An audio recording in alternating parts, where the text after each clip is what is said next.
Kultura je zaista na niskom nivou i kad pogledate budžet za kulturu koji se odvaja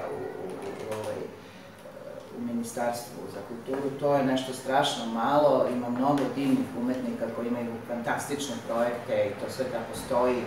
Mi u pozorištu se dovijamo kako znamo i umemo, gledamo stalno na kasu kakav je prihod i ako se ranije je bilo 10 ovih finansiranih projekata od strane države godišnje, a sada je jedan nama u pozorištu. Znači, to vam već govori koliko je zaista kultura negde skrajnuta i stalno čekamo da se ljudi koji su u vlasti ili da se sete koliko kultura znači, koliko je važna za dušu jednog naroda.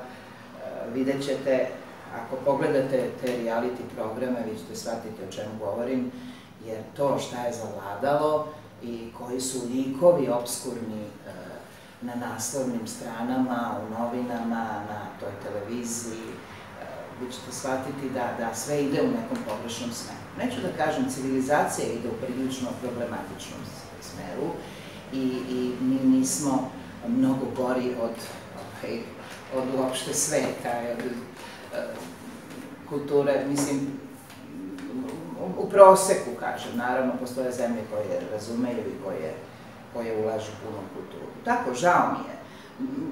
Prihvatati nešto danas moraš da dobro paziš i moraš da budeš i srećan kad nešto dobiješ, pa da vidiš da li to možeš da časno uradiš.